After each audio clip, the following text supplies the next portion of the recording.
আর আমার কি আমার হাতের কাছে আছে তা নিয়ে আমি চিন্তা করব। 32টা মেমোরি লোকেশন, তাই না? মেমোরি লোকেশন, দ্যাট মিনস এটা মানে হলো আমার কয়টা? 5টা অ্যাড্রেস লাইন। অ্যাড্রেস লাইন আর আর কি আছে বলো তো? 8 8টা, বিট ডাটা। হ্যাঁ,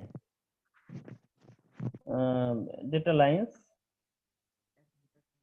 আর তোমার 32 8 আর আমার কত? তোমার ইনপুট আছে কত হিসেবে? স্যার এই 5টা। এই 8টা মেমোরি ও জি স্যার। লোকেশন মানে হলো এটা মানে যে কথা 3 অ্যাড্রেস লাইন এই কথা, তাই না? 3 জি স্যার। Address line. আচ্ছা, একটা রইলো। আর এখান থেকে আমি বলতে পারি ডেটা লাইন কয়টা? 2টা। থ্যাংক ইউ, একটু হেল্প করো আমাকে। তাহলে 2টা আমি এই বুঝতে পারবো। তার মানে আমার 3টা মেমোরি অ্যাড্রেস লাইন আছে, 5টা কনভার্ট করতে হবে। আবার ঠিক একইভাবে তাহলে এই টার্গেটটা যদি আমি ইনপুট এবং আউটপুট দিয়ে ফিল আপ করতে পারি তাহলে আমাদের কিন্তু কোনো সমস্যা নেই। আমি যদি নর্মাল একটা চিন্তা করে দেখি যে ডেটা এক্সপানশনও করি তারপরেও কিন্তু আমার ই লাগতেছে। আমি যদি সিম্পলি প্রথমে মেমোরিটাকে আমি সাজিয়ে নিই তাহলে 2টাতে যদি আমার 3টা আছে, অলরেডি 3টা আছে, আমার লাগতেছে কয়টা ইনপুট লাইন? অ্যাড্রেস লাইন কয়টা দরকার? এই বলতেছো না কেন? অ্যাড্রেস লাইন কয়টা দরকার? 3টা অলরেডি আছে, আর বাকি 2টা দরকার না? 5টা দরকার স্যার। হ্যাঁ, 2টা দরকার স্যার। 5টা আর বাকি 2টা। 2টা দরকার। 2 আর 3 5টা। নেই 2টা ইনপুট নিলে সেখান থেকে ডিকোডার আউটপুট কয়টা বেরোবে? 4টা। স্যার 4টা। 4টা, এই যে 4টা বের করে ফেললাম। 1 2, এটা অবশ্য এটা দিয়ে ড্র করি, একটু দ্রুত করব, তোমরা একটু বুঝে নিও, ঠিক আছে? আমি আর কোনো কিছু লিখবো না এখানে, শুধু বক্স আঁকিয়ে যাব। আচ্ছা, কারণ আমি একটা চ্যাপ্টার আনসার দেখাবো ইনশাল্লাহ, এমনিতেই অথবা অনেকে কাজে চলে যাবা। এখন দেখো এই এই একটা, 2টা, 3টা এন্ড 4টা। এখন 4টার মধ্যে আমি একটু চিন্তা করি, যদি একটা বক্স আমি এখানে নিয়ে নিই, একটা বক্স আমি এখানে নিয়ে নিলাম, এরকম একটা চিপ। আমার যেহেতু এটা আছে কয়টা লাইন? 3টা অ্যাড্রেস লাইন আছে আর 2টা ডাটা লাইন আছে, কোনো সমস্যা নাই, যে কোনো ভাবে তুমি দেখাইতে পারো। তো সেই হিসেবে আমি দেখিয়ে দিলাম এই 1 2 3। ওকে, ফাইন। আর 2টা ডাটা লাইনে তুমি এখান থেকে দেখিয়ে দাও, এখান থেকে 2টা ডাটা লাইন দেখিয়ে দাও, যে কোনো প্রান্ত দেখাইতে পারো, হয়তো বা বটম সাইডে অথবা টপ সাইডে বা রাইট সাইডে, কোনো সমস্যা নেই। ডেটা লাইন আমার 2টা হয়ে গেল, 3টা। কিন্তু আমি যদি নরমাল এখানে এটা দিয়ে চিপ সিলেক্ট করতাম, মনে করেন আমার এখানে সিলেকশন দিতাম, এটা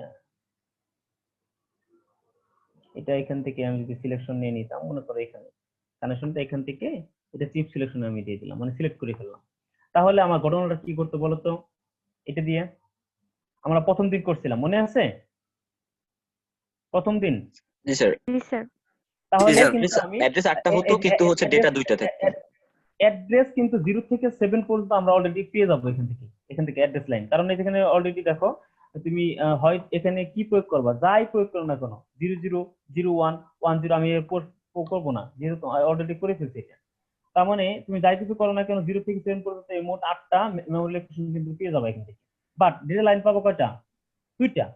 কিন্তু দেখো আমার ঠিক আছে 8টা এখানে পাচ্ছি, এমন একটা ব্যবস্থা করব যে এখানে 8টা পাইলাম, এখানেও যদি 8টা ঠিক একইভাবে নিতে পারি, এখানে ছোট ছোট করে বক্স আকারে নিই 8টা, এখানে 8টা, এখানে 8টা, তাহলে কিন্তু অলরেডি আমার 32টার যে কার্যক্রমটা যেভাবে থাকার কথা সেভাবে কিন্তু আমার চলে আসবে। এটা দিয়ে দিই, চলে আসবে। মনে করো এখান থেকে সিলেকশন করে ফেলো, দেখুন দিয়ে দিলাম, এটা একটা সিলেকশন করে নিলাম, এটা সিলেকশন করলাম, এখানে না দিয়ে আচ্ছা দিই, সমস্যা নেই, এখানে সিলেকশন করলাম, ঠিক আছে? এখন ইনপুট হিসেবেও সেই 3টা দিয়ে দাও, এই 1 এই 2 এই 3, 1 2 3 দাও, দিলে হবে, সমস্যা নেই। আচ্ছা, আমার সেটা বড় উদ্দেশ্য না, উদ্দেশ্যটা হলো এখানে কিন্তু মোট 0 থেকে 7, 8 থেকে 15, 16 to 23 and 24 to 31, that means 0 থেকে 31 পর্যন্ত আমার কিন্তু অলরেডি কভার হয়ে গেছে। কিন্তু আমি তোমাদের কাছে কোশ্চেন করি এখন, মেমরি লোকেশন তুমি তৈরি করে ফেললা, ডেটা লাইনের উপায় হবে কি? ডেটা লাইন কি আসলে হবে? বলো। না স্যার, ডেটা কি এত এক্সপেনশন করতে পারিনি আমরা, শুধু একটাকে এক্সপেনশন করলাম। তাহলে কি করতে হবে, যে আমার এমন একটা ব্যবস্থা রাখতে হবে যে সিমালটেনিয়াসলি সবগুলাকে আমি সিলেক্ট যদি করে ফেলতে পারি, আমরা জানি একটা উপায় আছে আমাদের কাছে, তাহলে কিন্তু ডেটা লাইনের কাজটা করে হয়ে যায়। কারণ ডাটা আমার করতে হবে কয়টা, টোটাল 8টা, এখানে আছে 2টা। ঠিক আছে ভাবে প্রতিটাতে যদি 2টা করে থাকে সমস্যা সংখ্যক, তাহলে 4টা লাগবে আরো, 4 দুগুণ 8। ঠিক আছে ভাবে 4 দুগুণ 8 আমি বানিয়ে ফেললাম। ঠিক আছে, শুধু এই কি করবে, এই কিন্তু সিলেকশন করবে। সিনক্রোনাইজিং সিস্টেমে যেরকম সিলেকশন হয়, এরকম সিলেকশনে আমি দিয়ে দিলাম, সিলেকশনে দিয়ে দিলাম, এই সিলেকশনে দিয়ে দিলাম, এটাকে সিলেক্ট করলাম, এটাকে সিলেক্ট করলাম, এটাকে সিলেক্ট করলাম। সেম ভাবে এই যে 3টা করে লাইন তো এখানেও আছে, 3টা লাইন এখানেও আছে, 3টা লাইন এখানে প্রত্যেকটা দেওয়া আছে। তার মানে আমার মেমোরি লোকেশনে কোনো পরিবর্তন করতেছে না, যা থাকতেছে। কিন্তু ডেটা লাইনে কি কাজ করবে বলো, এই দিকটা তোমরা করছিলাম, ডেটা লাইনে তখন কি হবে বলো। প্রত্যেকটাতে 2টা করে ডেটা। হ্যাঁ, 2টা করে, তখন সে সুন্দর করে কাজ করবে। এটা D0 থেকে শুরু হবে, এটা D7 D7 পর্যন্ত পর্যন্ত। চলে আসবে। তার মানে টোটাল 8টা কিন্তু পেয়ে গেছি। এখন উপরে যে গণনা ঘটাইলাম, নিচের 3 সারিতে কি সেম ঘটনা ঘটবে কিনা বলো। জি স্যার, সেম জি স্যার, ভাবেই দ্বিতীয় সেম ঘটনা, আউটপুট দিয়ে চিপ সিলেক্ট হ্যাঁ করব। সেম ঘটনা। তাহলে যে ওই যে ও যে ড্র করতে ওটা একদম কারেক্ট। ঠিক আছে, তোমাকে থ্যাংক ইউ। আমি আশা করছিলাম যে লিস্ট 50% তোমরা পারবা, যেহেতু অ্যাড্রেস লাইন ভিডিও লাইন ভালো করে করছো। স্যার একটা প্রশ্ন ছিল স্যার। হ্যাঁ শিওর। স্যার টার্গেট মেমোরি যেটা স্যার 32 ছিল সেই জায়গায় যদি স্যার 16 থাকতো শুধু, তাহলে স্যার আমরা ডিকোডার মানে কয় লাইনে ব্যবহার করতাম? আচ্ছা ফাইন, খুবই চমৎকার একটা কোশ্চেন। ওর কোশ্চেনটা কি বুঝতে পারছো, যে স্যার আমি এখানে এই যে এটার মধ্যেই আচ্ছা এটার মধ্যেই লিখে ফেললাম যে আমার টার্গেট লাইনটা 32 ইন্টু কত জানো দিছিলাম আগে, 32 ইন্টু 8 দিছিলাম তাই না। 8 ছিল আর স্যার। জি আর স্যার। ইউজ করছি হলো 8 ইন্টু 2। 2 ঠিক আছে, এইটা ইউজ করব। এখন আমি যদি 32 এর জায়গায় 8 ইন্টু কত বলো, এইটা মনে স্যার করো। 32 জায়গায় মানে 16 ইনটু 8 মানে 16 ওকে ইনটু 8 16 আর ওইটা। এইটা ইউজ করব, তাহলে আমি ডিকোডার কয়টা ইউজ করব। ফাইন, জি স্যার। খুব চমৎকার।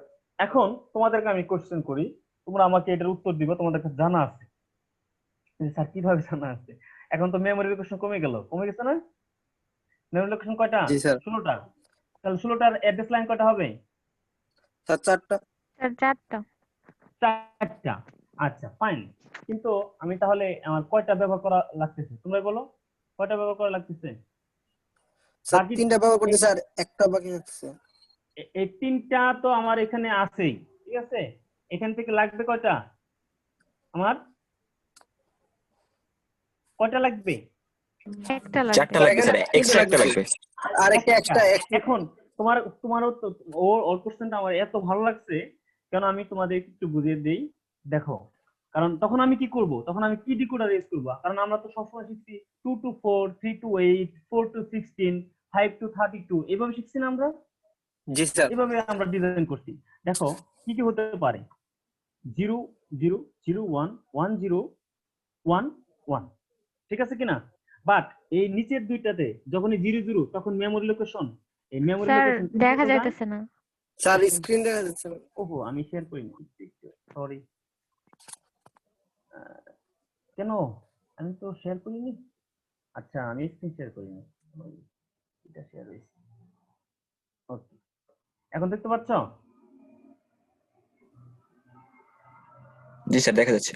জি স্যার। আচ্ছা এই দেখো আমার পূর্বে ছিল এটা, এটা, বাট আমি ওই যাওয়ার কথা মতো এটা আমি ডিজাইন করব।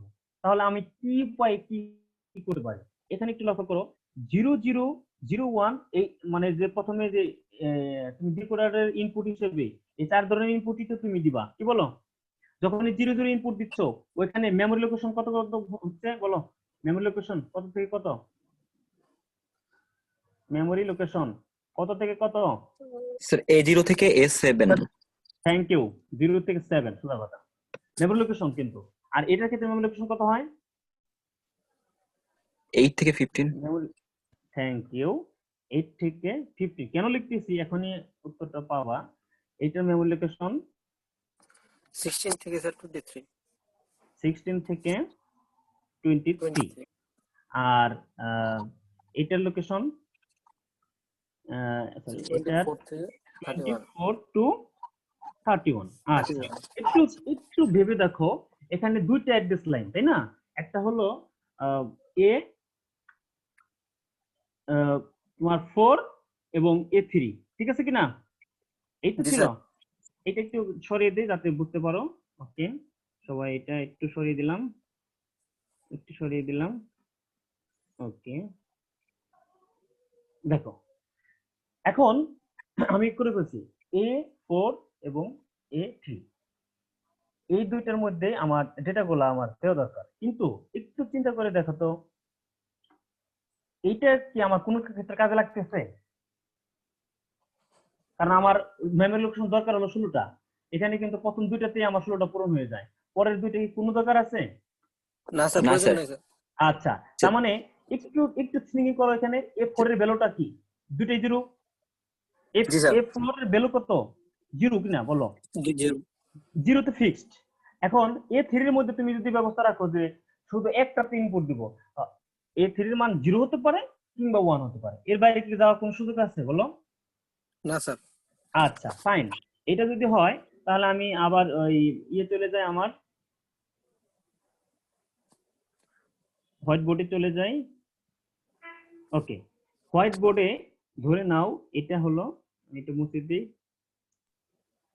তোমার কোশ্চেনটার জন্য অসংখ্য ধন্যবাদ। এই একটা কোশ্চেন আশা করি যত ধরনের অ্যাড্রেসিং আছে আছে সব ক্লিয়ার হয়ে যাবে। আচ্ছা, এখানে টেক্সটটি লিখে ফেলি, A4 ধরো, এটাকে A4 আর এটাকে ধরলা A3। ওকে, এখন এই A4 এর ভ্যালুটা আমি যদি ইকুয়াল 0 ফিক্সড করে দিলাম, মানে 0তে সবসময় লো, তাহলে আমাকে কোনো চিন্তা করার দরকার আছে বলো? না স্যার। না sir. A0 fixed, A3 A0 fixed থাকলে তার মানে সে চাইলেও কিন্তু ভ্যালু কয়টা আসবে টোটাল? সেই 00 আর 01, এর বাইরে কি আসতে পারবে? কারণ এ না, করলে স্যার। ভ্যালু না, তো স্যার। অলরেডি তুমি 0 করেই না দিয়েছো। স্যার, না স্যার। তার 01 মানে দেখো অটোমেটিক কিন্তু আমি সিস্টেমে দুইটাকে কি একদম অ্যাভয়েড করে ফেললাম না, দুইটা লাইনকে। তুমি যদি নিচের দুইটা লাইন কোনোদিন কাজ করবে, এই যে এই দুইটা লাইন, এই দুইটা পোরশন না স্যার। যাই দাও না কেন, না স্যার। কাজই করবে না। Thank you. তার মানে উপরের দুইটা পোরশন, এই যে এখানে, এখানে আরো যদি তুমি লাইন নিতে, এখানে আরো 4টা, যেমন এইখানে 4টা বক্স দিয়ে দাও, এই যে 1টা 2টা 3টা 4টা, এই তো হয়ে গেল শেষ। তার মানে এখানে তোমার টোটাল এই যে 16টা, 8 8 16টা, এবং কি 16 ইন্টু 8, তো 8টা ডাটা লাইনও পাবো, নিচের দুইটা কাজই করবে না। কি ক্লিয়ার কিনা? জি, স্যার, বুঝতে পারছি। এই ব্যাপারটা কে বুঝো নাই একটু বলো, কারণ ওই যে কোশ্চেন করছে, স্যার। কোশ্চেন থেকে। জি স্যার, এই অংশটা স্যার আরেকটু বুঝাইলে ভালো হতো স্যার, আমার আচ্ছা, নেটের জন্য thank স্যার, you. মানে স্ক্রিনটা টাইম মিলে আসতেছে না স্যার। আচ্ছা আচ্ছা, আমি একদম শুরুতে করি, যারা বুঝো না একটু বুঝে নাও। ওর কোশ্চেনটা ছিল, ওর কোশ্চেনটা কি তুমি বুঝতে পারছো? ওর কোশ্চেনটা ছিল যে স্যার আমি এখানে 16 ইন্টু 8 এই এটা আমি ডিজাইন করব, বাট আমার আছে 8 ইন্টু 2 আছে, এটা দিয়ে তাহলে কয়টা আমি এই ডিকোডারের ক্ষেত্রে আমি তখন আমার কি ধরনের ঘটনা ঘটতে পারে? ওটা একদম লজিক্যাল কোশ্চেন। সেখানে আমার মেমোরি লোকেশন হলো 16টা, 16টার মধ্যে কিন্তু আমার আছে আমার 8টা মেমোরি লোকেশন, তখন 3টা অ্যাড্রেস লাইন আছে, হিসেবে 3টা আমার চেঞ্জ করলাম না, কোনো সমস্যা নেই। বাট আমি তো জানি যদি 2 to 4 ডিকোডার দেই তাহলে আমার আউটপুট লাইন কয়টা বের হয় তুমি বলো? স্যার 4টা। 4টা। 4টার মধ্যে কি কি হতে পারে, কি কি ধরনের কন্ডিশন করতে পারে বলো? 0 স্যার 0 হতে পারে, 00 01 0 1 1 0 10 1 11 1। আচ্ছা, এই প্রথমটাতে মোট কয়টা ভ্যালু পাও? এটা দিয়ে যখন কাউকে মানে তুমি কানেক্ট করো, এখানে মেমোরি লোকেশন কয়টা পাও? 8টা পাও না, 0 থেকে 7 পর্যন্ত। জি স্যার, 8টা 0 থেকে 7। আর এটা 7 থেকে 8 থেকে 15, 16 জি to স্যার। 23 and 24 23 to আর 31। 24 তে 31। ক্লিয়ার? এখন জি তুমি স্যার। দেখো এই যে এই 15 16 থেকে 31 পর্যন্ত, এটা কি আমার এই দুইটা কোন দরকার আছে? দেওয়ার হবে? না স্যার দরকার নেই স্যার, কারণ দরকার নেই। 32 এর পরে যে 16 তো জি স্যার। রাইট, এই দুটো যদি দরকার না হয় তাহলে ইমিউন সিস্টেমে তাকে আমি মানে টেকনিক্যালি অ্যাভয়েড করব। কিভাবে সম্ভব? এখানে একটু চিন্তা করে দেখো, প্রথমের এই দুইটা বিডি কিন্তু এটাও জিরো, এটাও জিরো, তাই না? জি এটাও স্যার। জিরো, এটাও জিরো। জিরো যদি হয় তার মানে A4 এই যে লাইনটা, এই লাইনটাকে আমি জিরো বানিয়ে দিলাম, কারণ আমি তো জানি না A3 লাইনটা জিরো হতে পারে, 1 হতে পারে, তার মানে আমি ইনপুট দেওয়ার ব্যবস্থা রেখে দিলাম, আরেকটা একদম অটোমেটিক জিরো দিয়ে দিলাম। তাহলে এই অটোমেটিক কিন্তু এটা কখনোই আর এই দুটো লাইন অটোমেটিক বাদ হয়ে গেল, ইনঅ্যাক্টিভ হয়ে গেল। এখন চিন্তা করে দেখো, এই দুইটা লাইন থেকে কয়টা ইনপুট ই বেরোবে, কয়টা লাইন বেরোবে? 8টা করে মেমোরি লোকেশন বেরোবে না? 8 8 16। জি স্যার। এই যে 8 8 16 নিচের দুটো কি কাজ করবে? এই যেগুলো কাজ করবে না এগুলো স্যার, কাজ না স্যার, করবে? কাজ করুন। এগুলো কাজ করবে না। এই ব্যাপারটা কি সবাই ক্লিয়ার? জি স্যার, বুঝতে পারছি। আচ্ছা, থ্যাংক ইউ। তোমরা আসলে আমি তোমাদের রেসপন্স খুব ভালো লাগতেছে। আমার মনে হচ্ছে যে আমার পরিশ্রম কিছুটা হলো সার্থক। তোমরা পারতেছো এবং কি স্যার সাথে সাথে ক্যাপচার করতে পারতেছো। জি, স্যার এটাকে যদি আমরা স্যার ইনভার্টার ইউজ করে যদি করি সেই ক্ষেত্রে স্যার চিপ সিলেক্ট কিন্তু হচ্ছে না। দেখেন আমরা যদি আগের আগের কম্বিনেশনে যদি করি তাইলে হচ্ছে যদি এই নিচের দুইটাতে এই স্যার হচ্ছে ওই ডিকোডারের হচ্ছে যে লাস্টের দুইটা যে দুইটা আমরা সিলেক্ট করবো না, ডিসেবল করবো, হ্যাঁ, ওই দুটাতে যদি আমরা ইনভার্টার ইউজ করি তাইলে কি স্যার না এটা সমস্যা নাই। এটা তুমি দেখো টেকনিক্যালি অনেক ভাবে করা যায়, আমি এখানে লাইনই দিব না টেকনিক্যালি, বুঝো না আমার কথা? জি স্যার। হ্যাঁ, তুমি যদি এটা করতে পারো যে স্যার আমি একটা কাজ করতে পারি, ওর কথাটাও লজিক আছে যে কিরকম, আমি এখানে ধরো এখানে যে এরকম থাকে, আহ, যে এখানে জাস্ট ইনপুট, এখানে একটা ইনভার্টার দিয়ে স্বাভাবিকভাবে চিপ সিলেক্ট যখন থাকে ছোট করে দেখবো বাবল আছে, তাই না? জি স্যার চিপ এটাই সিলেক্ট, বলছি। জি স্যার। চিপ সিলেক্ট এখানে বার থাকে, দেখো। আচ্ছা, তার মানে কি আমার যে ইনপুটে আসুক না কেন এটা যেহেতু বাবল দিয়ে দেয়, পরবর্তীতে এটা এনাবল হয়ে যায়। আমি একে ডিসেবল করার ব্যবস্থা রাখলে তো আর সে উপরে কাজ করবে না। ব্যাপারটা কি তাই কিনা বললাম? হ্যাঁ, এটা জি স্যার। আসলে তাই। এটা কিন্তু আমরা এইভাবে করব না, আমরা লজিক্যালি ইনপুটের মাধ্যমে যদি অ্যাভয়েড করতে পারি এটা ভালো। তোমার এটার ব্যবস্থাটা হলো এরকম যে স্যার আমি ওখানে গেটটাকে বিচ্ছিন্ন করে দেওয়া, যে এরকম একটা ঘটনা, আমি এখানে জাস্ট এইখানে জাস্ট নট গেটটা উঠিয়ে দেই, মানে ইনভার্টারটা উঠিয়ে দেই, তাহলে কিন্তু সেম গণনাই করবে। ঠিক আছে কিনা? জি স্যার। তাহলে কিন্তু আমার কাজ করবে। হ্যাঁ, এটাও কাজ করবে, তোমারটাও লজিক্যাল কাজ করবে, যদি বাট এইভাবে এভাবে যে আমরা ডিজাইন করবো না। করা হয় স্যার এটা কি মানে হ্যাঁ, না মার্কস দিবেন তবে স্যার? এভাবে ডিজাইন ডিজাইন কাজ করলে হ্যাঁ অবশ্যই মার্ক দিবে, তবে একটা মার্ক হয়তো কম করতে পাইতে পারো, 1 থেকে 1.5 মার্ক। ঠিক আছে? জি তো স্যার। অবশ্যই মার্ক দিবে না কেন? কারণ তোমার লক্ষ্য তো উদ্দেশ্য পূর্ণ হয়েছে। তুমি হয়তো বা সার্কিটের এফিসিয়েন্সি 100% বানা নাই, সেটা ভিন্ন ব্যাপার, তাই বলে তুমি মার্ক দিবে না কেন? অবশ্যই দিবে, তোমারটা সঠিক। জি স্যার, থ্যাংকস। আচ্ছা, তো এই পর্যন্ত আমরা অ্যাড্রেস রেকর্ডিং, এরপরে আমাদের দেখবা তোমাদের সিলেবাসে বিভিন্ন প্রকারে আমাদের মাইক্রোপ্রসেসর আছে। এই সুযোগে আমাদের মাইক্রোপ্রসেসর পরিচিতটা হয়ে যাবে। এই এর যদি এস সিক্স থেকে শুরু করে একদম সম্ভবত পেন্টিয়াম পর্যন্ত আমাদের আছে মাইক্রোপ্রসেসরের সাথে এই মেমোরি ইন্টারফেসিংটা আছে। কারণ ধীরে ধীরে তোমরা জানো যে 8 বিট, 16 বিট, 32 বিট, এমনকি 64 বিট পর্যন্ত চলে আসছে, তাই না? বর্তমানে সে কি 8 বিটই কি রয়ে গেছে না? তো কিভাবে এই আবার র্যামের যে সাইজটা আছে আস্তে আস্তে ডে বাই ডে শুধু বাড়তেছে নাকি কমতেছে বলো? বাড়তেছে স্যার। কমতেছে? একটু না চিন্তা করে স্যার। দেখো এটা কেন দরকার। এই যে আমি যে 3টা ক্লাস মেমোরি নিয়ে নিচ্ছি, আসলে বাস্তব জীবনে কি প্রয়োগ?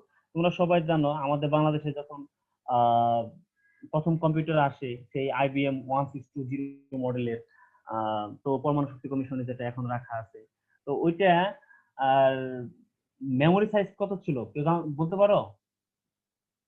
মেমোরি সাইজ মানে র্যামটা কত ছিল? এনিওয়ান?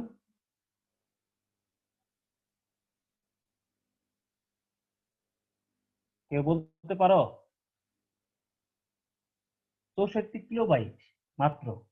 এখন তুমি ইউজ করতেছো কত? তোমার ফোনের যে মেমোরিটা আছে, এই ফোনের মেমোরি যদি আমি একটু থিঙ্কিং করি, ফোনের মেমোরি তোমার 4 জিবি, অনেকের ফোনের মেমোরি 6 জিবি, 8 জিবি, ঠিক আছে কিনা? জি জি স্যার। স্যার। একটু চিন্তা করতে পারো যে ওই সময় একটা বড় এত বড় একটা পিসির র্যাম মাত্র 64 কিলোবাইট, তার মানে কাজ করা কতটা কঠিন ছিল ওই সময়। তারপরে ওই সময় প্রোগ্রামিং হতো, বিভিন্ন ধরনের কাজকর্ম হতো, তখন single contiguous allocation, that means একটা সিঙ্গেল জব করতে হতো। কিন্তু এখন হচ্ছে কি বিভিন্ন ভাবে হচ্ছে না, এখন আমি নর্মাল একটা সেলফোন ইউজ করি, যে সেলফোন স্মার্টফোনের 4 জিবি 8 জিবি 16 জিবি পর্যন্ত র্যাম চলে আসছে। তার মানে এই যে আপগ্রেডেশন, এই সিপিইউর সাথে এই মেমোরি ইন্টারফেসিংটা সব সময় চলতে থাকবে এটা। কারণ যত র্যামের মানে র্যামের যে সাইজটা শুধু এমনি বাড়ালে হবে না, সেটা ইন্টারফেসিং এর একটা বড় একটা ব্যাপার থাকে, যেটা আমরা যে এখন পড়তেছি, এমনকি এই মাধ্যমেই আসলে তারা এই কানেকশনটা প্রোভাইড করে। এটা বাস্তব জীবনে এতটা বেশি ব্যবহার। আচ্ছা, তো এটা হলো এই পর্যন্ত। আমি আরেকটা শেয়ার করি তোমাদের সাথে। আমি এটা অফ করে দিচ্ছি, স্ক্রিন শেয়ার দিচ্ছি, দেখো।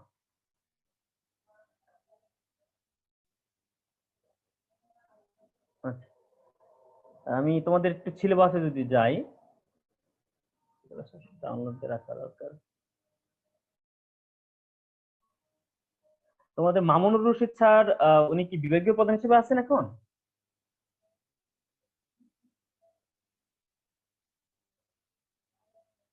হ্যালো জি স্যার। না স্যার, হ্যালো, আর মাহমুদুল হাসান। বলছি তোমাদের মাহমুদুল হাসান। মামুনুর রশিদ স্যার উনি মাহমুদুল হাসান। আর মামুনুর রশিদ কে তোমাদের? স্যার স্যার কম্পিউটার এই নামে তো এই নামের কেউ নাই স্যার। আর computer Mahmudul operator Hasan sir. Mahmudur Rashid computer এই অপারেটর। মামুনুর রশিদ আছে অলরেডি, আমাকে তোমাদের এই যে সিলেবাসটা পাঠাইছে। জি স্যার, নতুন স্যার, কম্পিউটার ঠিক অপারেটর। আছে, আচ্ছা যাও। জি স্যার, স্যার আচ্ছা, নতুন এই কম্পিউটার অপারেটর। আচ্ছা, হতে পারে। আমি বলছি যে আমরা 3 ধরনের মিক্স করে এখানে পড়বো। দেখো তোমাদের কিন্তু আলাদা আলাদা পরিস্থিতি, তো 3 ধরনের ইন্টারফেসিংটা আমাদের আছে, আইও ইন্টারফেসিং, মেমোরি ইন্টারফেসিং। মূলত এইটা কিন্তু এই দুয়ের মধ্যে সংযোগ করার জন্য আমাদের বিভিন্ন ধরনের বাসের প্রয়োজন হয়, তাই না? আচ্ছা, এই বাসের প্রয়োজনে এখানে বিভিন্ন ধরনের বাস আছে। আমি একটু সংক্ষেপে একটু নর্মাল আলোচনা করবো, এরপরে আস্তে আস্তে নেক্সট ক্লাস থেকে এর ডিটেলস আলোচনা করার চেষ্টা করব।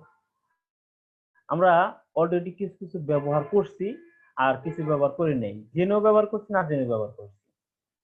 তো সব একটা এখানে একটু চিন্তা করে দেখো তো, এখানে কোন বাসটা ব্যবহার করছো তুমি, একটু এক নজর দেখো। আইএসএ বাস, ইআইএসএ বা PCI bus, LPT, parallel printer interface, এক serial port, USB. Sir USB. Sir USB. Thank you. এটা ব্যবহার করে নাই এমন পাবলিক মানে পাওয়াই যাবে না, সুযোগই নাই কোনো, তাই না? এখন এই যে এই ইন্টারফেসিং ব্যবস্থাটা একটু যদি চিন্তা করে থাকো, আগে কি এরকম ছিল? না, এরকম ছিল না।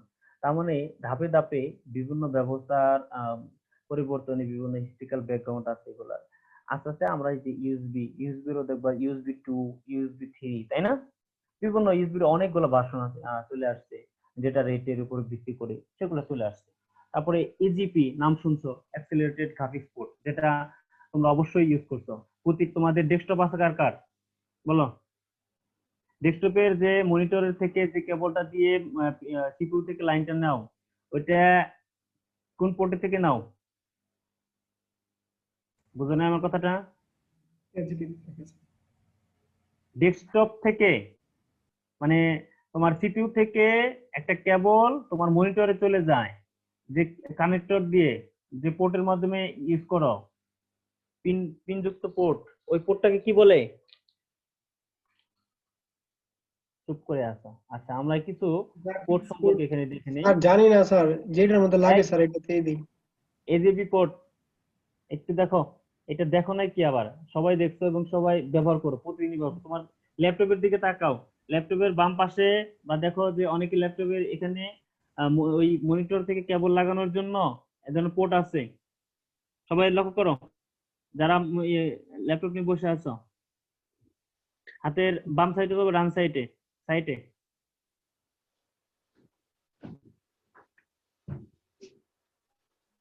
মোট দেখো 15টা পয়েন্ট, 15টা পিন পাইছো? কি হলো, তোমরা ল্যাপটপ নিয়ে অথবা ডেস্কটপে আসো না? হাতের কাছে জি কারো স্যার, পাইছি স্যার, পাইছি স্যার। পাইছো?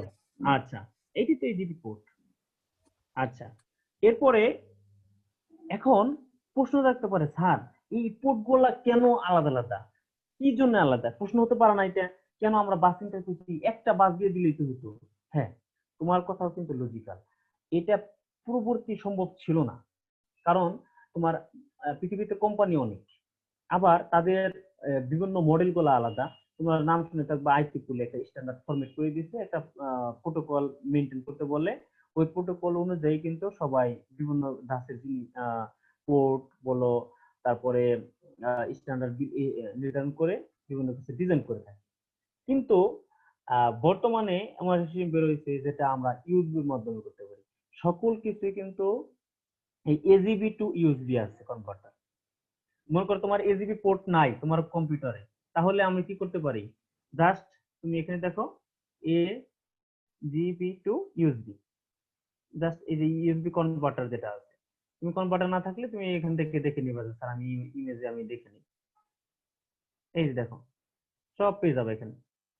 এখন আমার এই পোর্ট নেই, এই পোর্ট না থাকলে তো কোনো সমস্যা নাই, এখান থেকে আমার এটা কনভার্ট হয়ে আমার এই যে নরমাল যে ইউএসবি, তুমি মাউস ইউজ করতেছো, কিবোর্ড ইউজ করতেছো, ইউএসবি সে লাগাতে পারতেছো। তোমার প্রিন্টারের পোর্ট আলাদা, কিন্তু তোমার প্রিন্টারের ওই পোর্টের সাথে এটা নাই এখানে, তুমি জাস্ট ইউএসবি কনভার্ট করে ফেলবা। তার মানে তোমার যে কোশ্চেন, মানে তোমাদের মনে এরা হতে পারে স্যার এতগুলা থাকা দরকার কি? এই জন্য আস্তে আস্তে আগামী ভবিষ্যতে শুধু একটা পোর্ট থাকবে, শুধু ইউএসবি, আর বাকিগুলা থাকবে। যেহেতু সব ইউএসবি ভিত্তিক করা যায় না, তোমরা মাইক্রো প্রসেসর কেউ দেখছো, সরি মাদারবোর্ড নিয়ে কেউ কাজ করছো বাস্তব লাইফে? এনিওয়ান তোমাদের মধ্যে মাদারবোর্ড নিয়ে মাদারবোর্ড করিনি, নিয়ে কাজ তবে করছো স্যার কিনা? মাইক্রো কন্ট্রোলার নিয়ে করছি, ওই যে আরডুইনো থ্যাংক ইউ। উনো নিয়ে করছি। আর্ডুইনো, আচ্ছা। আমি একটু দেখি, এই তোমাদের ছেড়ে দেবো, অনেকের হয়তো অনেক লাগতেছে, এই একটু পরে ছেড়ে দেবো, সময়টা বেশি নিয়ে নিচ্ছি, সরি। দেখো আমি শুধু পোর্ট গুলো আমি তোমাদের এটা একটা মাদারবোর্ড। এই মাদারবোর্ডে এটা হলো আমার পিসিআই স্লট, এই যে এই সাদা অংশটা দেখতে পাচ্ছ, এটা আমার এজিবি স্লট। এখানে আমার এই যে এক্সট্রা গ্রাফিক্স কার্ড লাগানো হয়। তোমরা যারা গেম খেলো, অনেকে আছে ভালো গেমার, এখানে এক্সট্রা যে মানে ভালো মানে রেজলিউশনের যে গেমগুলো সাধারণত খেলা যায় না, এই জন্য এক্সট্রা গ্রাফিক্স কার্ড লাগানো হয়। সেটা এই স্লটে বসানো, আমরা স্লট বলি এটাকে, বাট এটা পোর্ট। আচ্ছা, তো এখানে এটা হলো পিসিআই এর এক্সটেনশন ভার্সন, এটাকে বলা হয় পিসিআই এক্সপ্রেস। তো এক্সপ্রেস এর অনেকগুলো ভার্সন আছে, 1.16, এটা আমরা বিস্তারিত জানবো, জানার চেষ্টা করব। আমি শুধু আজকে একটু এক নজর দেখে দিচ্ছি যে আমাদের কি কি পোর্ট ছিল। এটা হলো ইআইএসএ, এক্সটেন্ডেড ইন্ডাস্ট্রি স্ট্যান্ডার্ড আর্কিটেকচার, এটা বা একটা আইএসএ বাস আর একটা ইআইএসএ বাস। এখানে দেখো এটা আমার আইএসএ বাস। এই যে পূর্বেকার দিনে এগুলো ব্যবহার করা হতো। বর্তমান যদি কেউ মাদারবোর্ড দেখো, এই মাদারবোর্ড গুলোতে এতগুলা নাই, স্লট নেই, মানে এটা ব্যবহার করা হয় না বললেই চলে, কারণ এটা ডেটা স্পিড, ডেটা হার খুব কম, এমনকি এই জন্য এগুলাকে এখন একটু অমিট করা হচ্ছে। আচ্ছা, এরপরে এই যে এটা তো চিনোই, আমার প্যারালাল এপিটি পোর্ট প্রিন্টারের। এরপরে পিসিআই পোর্ট, এই যে আমরা পিসিআই পোর্ট দেখলাম, যেটা বিভিন্ন 16 বিটের জন্য, 32 বিটের জন্য এই পোর্ট গুলা কাজ করে। পিসিআই স্লট আগেকার দিনের দেখবা, আর এটা নিয়ে তো কথা বলার কোনো সুযোগই নেই, ইউএসবি সারাদিন ইউজ করতেছো। এরপরে হলো একটা ইউএসবি কিভাবে কাজ করে, একটা লেয়ার। আচ্ছা, তো তোমাদের আমি এই ডকুমেন্টেশনটা একটু রেডি হলে আমি ফাইলটা পাঠিয়ে দিব তোমাদের। ইউএসবি সম্পর্কে ইনশাআল্লাহ আগামীকালকে জানার চেষ্টা করব করলে, ঠিক আছে? জি স্যার। আচ্ছা, তো একটু তোমাদেরকে রাতে বলে রাখি, আমি আগামীকালকে ঢাকা যাচ্ছি। এখন আশা করতেছি যে সন্ধ্যার মধ্যে এখানে ফিরবো না, ঢাকা থেকে আমি তোমাদের ক্লাসটা নেওয়ার চেষ্টা করব, ঠিক আছে? ইনশাআল্লাহ আমি জানিয়ে দেবো। জি স্যার। কারণ ওখানে কাজ শেষ করতে করতে হয়তো বা যদি দেশীয় হয় সেটা আমি জানাবো, আর যদি খুব ইমার্জেন্সি হয় আমি মঙ্গল বুধবার দিন 2 দিন ঢাকায় থাকবো, না হলে বৃহস্পতিবার দিন তোমাদের ক্লাস হবে, এবং কি শুক্রবার দিন প্র্যাকটিক্যালও হবে, আর একটা দিন থিওরি করবো আর কি, ঠিক আছে? জি স্যার। আর জি স্যার। তারপরেও তোমরা আমাকে একটু করবা, যারা যদি প্রেশার হয়ে যায় যে স্যার একটু হয়ে যাচ্ছে, আমাদের একটু কম কম পড়া, সেটা আমার সাথে তোমরা শেয়ার করো যে স্যার আমাদের একটু চাপ একটু কম দিলে ভালো হয়, ঠিক আছে? না স্যার, সমস্যা সমস্যা নেই। নাই স্যার, না আমাদের স্যার এখন সমস্যা নেই স্যার। খুব বেশি ক্লাস হচ্ছে না তো, এই হ্যাঁ, কারণে স্যার নিতে তো পারছি। আমার সাথে ফাঁকলি তোমরা শেয়ার করো সবকিছু। স্যার গ্রুপে একটা যে ল্যাব গ্রুপ আছে। দিছিলেন যে স্যার, ওই ল্যাবটা তো স্যার কেউ মিলাইতে পারতেছিলাম না। আচ্ছা, ওই ল্যাবের ব্যাপারে আমি কিছু ইনস্ট্রাকশন আমি ওখানে দিয়ে রাখবো। ইনশাআল্লাহ আজকে অনেক কথা বলছি, আমার মাথা ধরে গেছে, ঠিক আছে? কিন্তু তো স্যার আবার আমি ল্যাব জমা দেওয়ার যদি লাস্ট ডেট, আচ্ছা সমস্যা নাই, আমি এক্সটেনশন করে দিচ্ছি, এটা আগামী শুক্রবারে পর্যন্ত এক্সটেনশন। স্যার যদি আমি না পারি স্যার, না না, পারলে ওইটা তো অবশ্যই স্যার দিতে হবে। জমা দিতে বলে নাই, ওইরকম আমি অ্যাসাইনমেন্ট ওটা জমা অ্যাসাইন দিতে করে বললে নাই। তোমাদের কাজ করতে বলছি, ঠিক আছে? আমি স্যার কাজ ওটা ওই করতে বলছি। শুক্রবার দিন দেখাইলেই ভালো। আচ্ছা ঠিক আছে, স্যার শুক্রবার ওটা দিনে দেখাও। শুক্রবারে না হয় একটু যেদিন ল্যাব দেখিয়ে দেন স্যার। স্যার ওইটা স্যার শুক্রবার একটু দিন হিন্ট প্রথমে দিলেই এই হইতো কাজটা স্যার। করবা। আচ্ছা আমি দিয়ে দেবো, ওখানে উপরে একটা সুইচ ব্যবহার করবা, ওই তারের কেবলের, ঠিক আছে? এটার মাধ্যমে। জি স্যার। আচ্ছা, জি স্যার। জি স্যার। কেবল সুইচ ব্যবহার করতে পারো, রিলেও ব্যবহার করতে পারো, দুই ধরনের ব্যবহার আছে, আমি হিন্টস দিয়ে দিলাম, ঠিক আছে? চেষ্টা করে দেখো। আর খুব বেশি ওইটা নিয়ে মাথা ঘামানোর দরকার নাই, ইনশাআল্লাহ প্র্যাকটিক্যাল ক্লাস আমাদের হবেই সম্পূর্ণ। মানে স্যার যেখানে জয়েন দিয়ে আমরা ওই জায়গাতে সুইচ ইউজ করব। উপরে সুইচ ইউজ করবো একটা। আর যেখানে জয়েনের ক্ষেত্রে দুই ধরনের ঘটনা ঘটানো যেতে পারে, একটা হলো জয়েনটা ওই জায়গায় একদম শিল্ডিং করে দেওয়া যায় যাতে ওখানে লাইন পায়, আর একটা হলো আনশিল্ড অবস্থায় থাকে, লাইন পায় না। দুই ধরনের কন্ডিশনে গড়াইতে পারো, চেক করে দেখবা, ঠিক আছে? জি স্যার, বুঝছি। ইনশাল্লাহ। তো সে পর্যন্ত ভালো থেকো, আর আমার জন্য দোয়া রাখিও। জি স্যার। জি স্যার। জি স্যার। আসসালামু আলাইকুম। আল্লাহ হাফেজ। স্যার আসসালামু আলাইকুম। ওয়ালাইকুম আসসালাম। স্যার আসসালামু আলাইকুম। ওয়ালাইকুম আসসালাম।